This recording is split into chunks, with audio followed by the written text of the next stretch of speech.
Hey, everybody, it's John, your Indian Cine-MANIAC, back with another 10ish-Minute review on John Talks Indian Cinema. Today, we have an exciting sci-fi film, and I'm a big sci-fi fan, okay? You guys know that? I mean, you can see all my helmets and everything back there?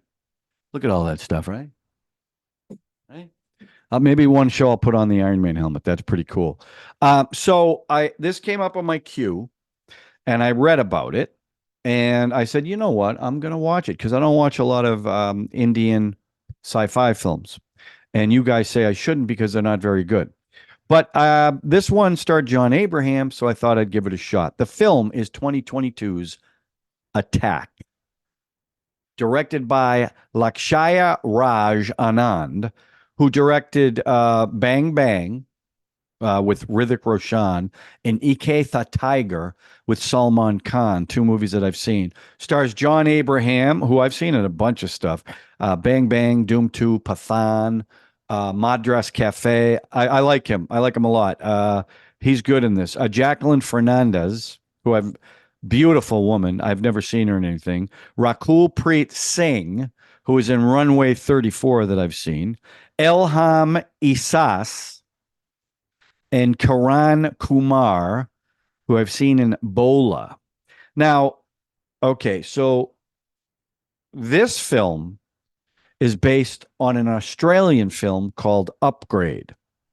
But as I was watching it, it reminded me one of the TV series Chuck that starred Zachary Levi.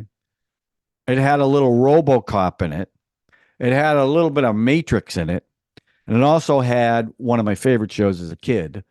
We can rebuild him. We can make him better than he was. The $6 Million Man. Soon to be remade by Mark Wahlberg, the $6 Billion Man. But it had a little bit of those shows. So the story is about an elite military man played by John Abraham, whose character is named Arjun. And it opens up with a big, he shows his skills in a rescue operation. So he ends up falling in love with this beautiful woman, again, played by Jacqueline Fernandez. Not a very Indian sounding name as I look at that, who plays Aisha.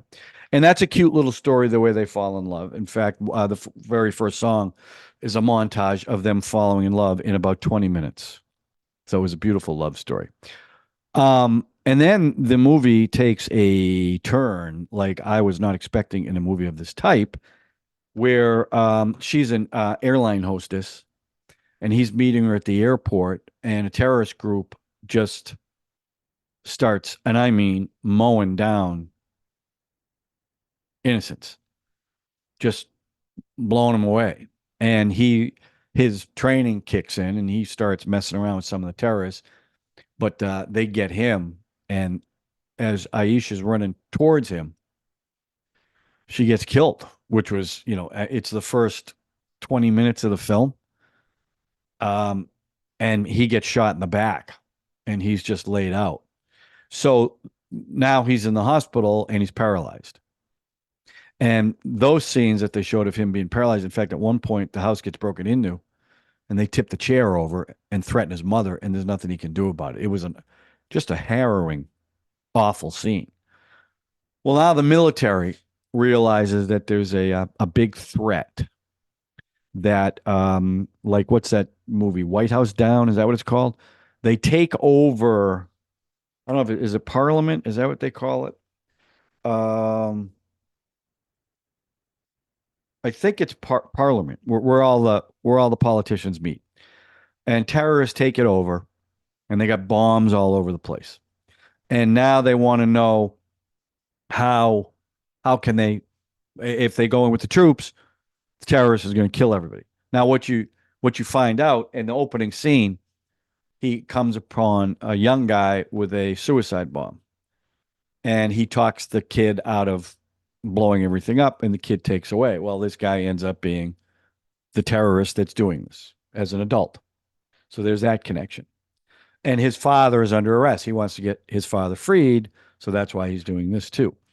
So now they talk about a super soldier program, which is right out of Captain America. Yeah, that's right. Super soldier is Captain America. And it's really implants, nanites. So they bring in this AI scientist, Saba, who they're going to experiment on Arjun and they're going to inject him with this stuff. Well, they inject him with it. And there's a scene where he can't move his hand. Just move your hand, move your hand. And he can't because he's in so much pain because they can't give him painkillers or there won't be a connection. All of a sudden, he picks his arm up and starts wiping his face, and everyone's staring at him like, you know what you just did? So now it's his training program, which reminded me of the $6 million Man. And he's out there training. John Abraham's a big guy. So now he's ready. He's ready for this, right?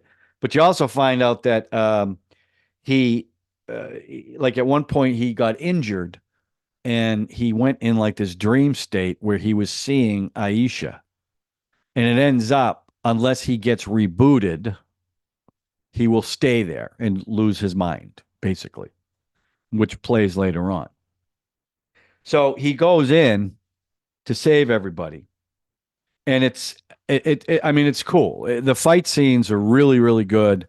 He is very impressive. And that's when the Matrix style comes in. And I thought the bad guy was pretty good too. Um, and ultimately, Arjun saves the day using his powers, even though, at some point he's going to get hit or he's going to have to be rebooted, but you don't know if he's going to be able to get rebooted. So he goes into that dreamland and you don't think he's going to get out of it. So I mean, it was predictable. The story was predictable. That doesn't mean I didn't like it. So as far as the story goes, I'm going to give the story a 3. It's nothing new. You've seen it. I mentioned all the shows it is. That's not to say it's bad. It's just not a very original story. Maybe it is for Indian audiences, right? I don't think maybe I don't remember. Ra 1 was kind of like this, and that other one, Robot, I think it's called, was kind of like this. But so a 3. As far as the performances go, I mean, I like John Abraham. He wasn't asked to do a lot in this, and I thought the bad guy was good. And his Arjun's handler and the Weasel, not the PM, but the whoever was in charge while the PM was being held hostage. He was kind of a weasel. So I'm going to give the performances an overall 3. In this type of film, you don't need great performances. The action was great, and it was short. So if you want good action, short film, this is the one for you. Now the music.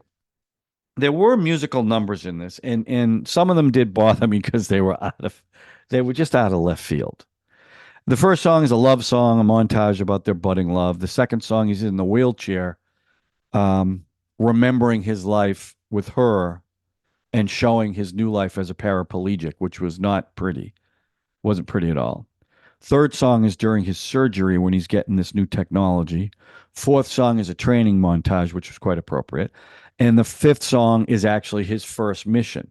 So there was one kind of ridiculous big number that, it was all right. But the music was okay. I hate to sound this way because I sound like this in a lot of the reviews when it comes to the music. It didn't stand out for me and it didn't bother me. So that's usually when I give it a 3. So I'm going to stick with that. There was one song I kind of liked, but like I said, nothing stood out for me. And overall, I'm going to give the film, I got to give it a 3. It kept my interest. I never got bored during it. I thought the action scenes were really well done. The one thing, okay, I will say this. They did 2 things. One thing I really liked, one thing I didn't like. So they're flying the father to see the son, the head terrorist, and he's on the airplane. Well, he ends up getting the terrorist. So they just throw the father out the plane door. I thought that was pretty cool. But the question I did have, they do this little fight at the end of the film at the airport. Arjun and Hamid, I think his name was. I think that was Hamid. And I don't really understand what happened to Hamid. They fought, he went down, and then that was it. He walked away like he killed him. Did I miss something? Did he hit the propeller of the plane? Did he die? Because I didn't see that. If you know and you've seen this movie, let me know. I can't believe I missed it, but I guess I did. So let me know in the comment section about that, okay? All right, so that's it. I mean, it's a 3. It's a good, quick movie. You want something good with a lot of action. You like John Abraham? I think you'll like this film, okay? Again, I don't know what I'm going to watch next. I'm just knocking these things out on the new channel. I hope the effort I'm putting in gets you to subscribe, hit the notification button, maybe even smash that like button. And please, I'm trying to build this channel up from where the other one was. If you think anyone would have any interest in watching some of these reviews, please share it with them. If you have any ideas, I'm going to try to do some trailer reactions if I can figure out how not to get a copyright hit. I'm going to bring some of you on once I get this thing rolling a little bit. Oh, by the way, I'm also going to repost, excuse me, I'm going to take some of the videos from the Yippee-Ki-Yay show and post them here. So it'll have the look of the old show. It won't have the look of this show. But I want to start putting more content on. And a lot of those movies, look, if you've seen them on the other channel, you don't want to watch them, but maybe it'll attract new audiences to this channel to see some of those. I'm going to put some of the ones that have gotten real big hits. So look for that also, okay? But that's it. That's all I have for you right now. I appreciate you guys watching. As always, let me know what you think about Attack in the comment section. And we will talk to you soon with another 10ish-minute review on John Talks Indian Cinema. Thanks for watching. Zooby dooby param pam. Zooby dooby nache, you pagal stupid man.